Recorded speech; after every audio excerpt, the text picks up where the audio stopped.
Jeanne Sinclair, and I teach in the Faculty of Education at Memorial University of Newfoundland. I am delighted to introduce Margaret Vaughn, PhD, professor in the Department of Teaching and Learning at Washington State University. Margaret is here to talk about her podcast, Getting Smarter. Her award-winning research focuses on teacher practice and the role of student agency. She has become heavily invested in schools and has worked diligently to support and mentor undergraduate and graduate students. She's an elected board member of the International Literacy Association as of 2025 and has received a series of professional recognitions, including U.S. Fulbright Specialist, as well as other awards from AERA, LRA, ALER, and Horace Mann.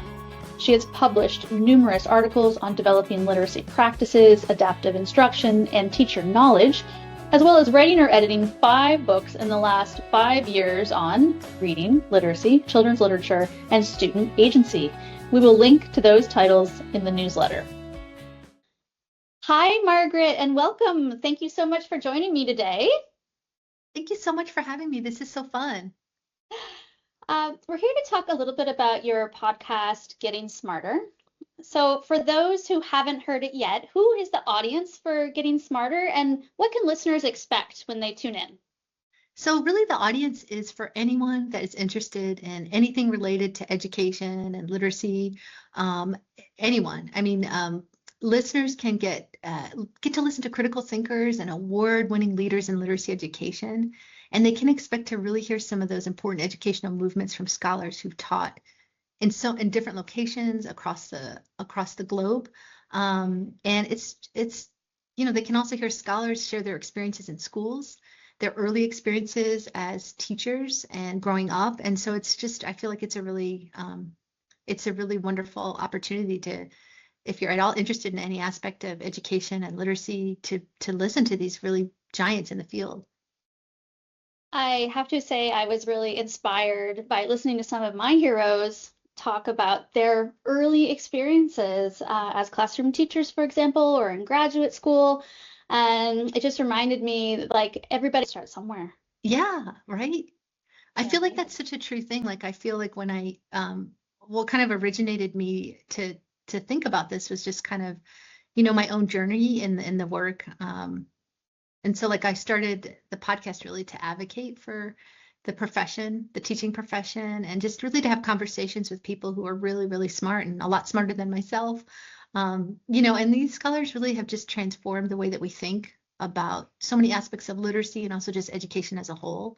And so I just have had the privilege of interviewing these giants and these people who just have spent their careers and their lives and continue to make the conditions better for children and communities all across the world. And it's so inspiring. That's beautiful. I love the way that you phrase that. You mentioned about advocating for the teaching profession. Can you tell me a little bit more about that and why that's important? Well, so as a former classroom teacher, as a former first grade teacher, I love teaching. I just got out of teaching my class just now, and it just rejuvenates me. I love teaching. I love teaching with students, elementary students, middle school students, college students, at all levels.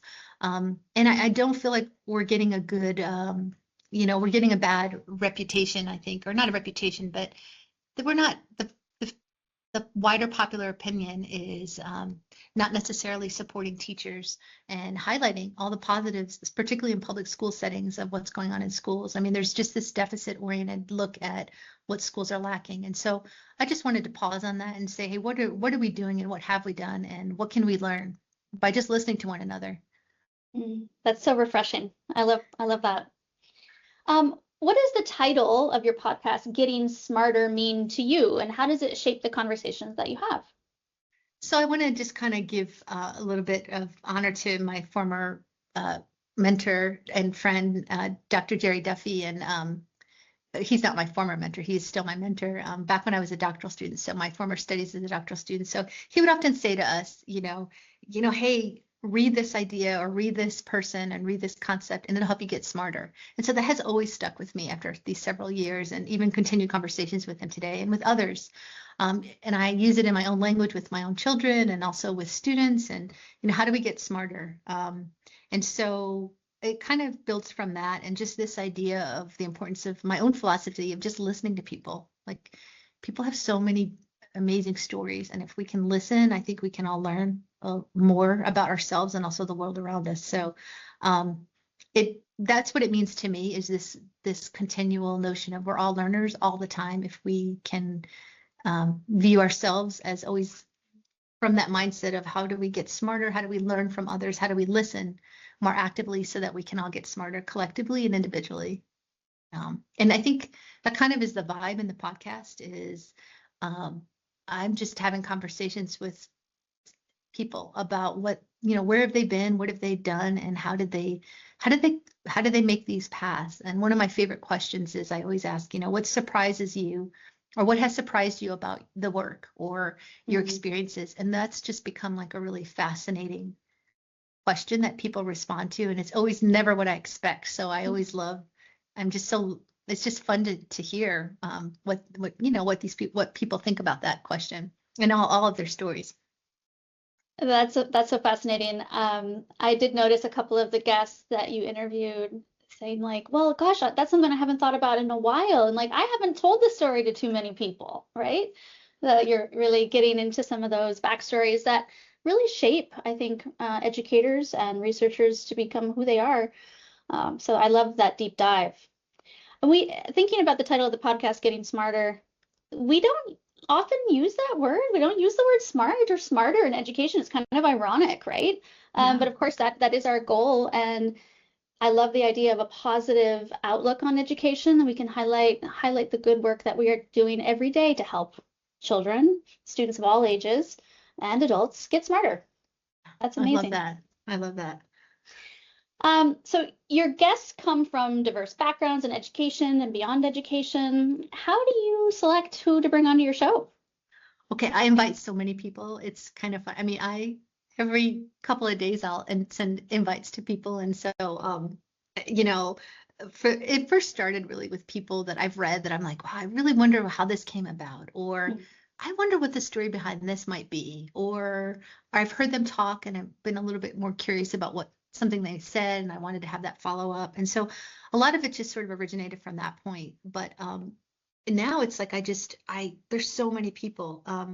It really just any and everyone. How did they start? What are their twists and turns? What advice? And it's like you said at the beginning, it's, we all start from somewhere. And I think wherever we are on our learning trajectory and our career trajectory, or whatever profession we're in, to be honest, if those people are listening or outside of the field of education, I mean, you can always learn. But I'm working really hard to try to continue to include scholars of diverse backgrounds. So if anyone is interested and views this or hears this, please reach out.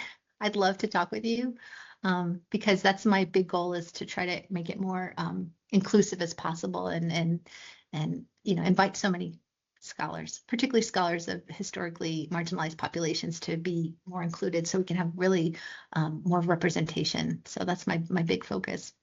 Incredible. And we will include your contact information with this recording. Thank you. So folks can reach out to you. So sort of my last question for you is about your experience hosting a podcast. What's your favorite part of hosting a podcast? I love the kind of the intimacy of just being able to have a conversation with someone in that platform of just listening and talking, and you can get really deep in the space between your computer screen. So I really love that platform, and I love so many things about it.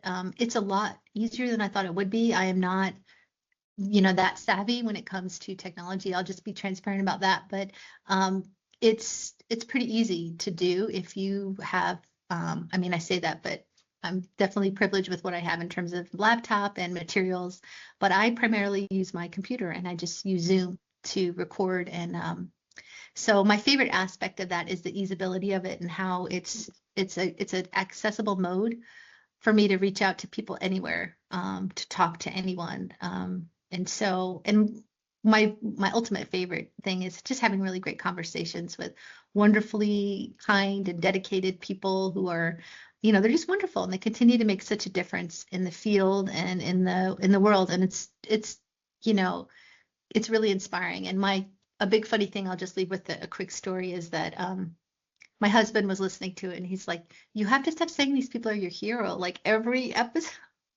So now it's become a gag of like, I say hero a lot throughout the whole thing, but it is true. Like these people do inspire me and they are my heroes in so many different ways. And I hope that, I know that they're heroes to other people as well. And I think it just is this idea that we can all be a hero, in the work that we're doing.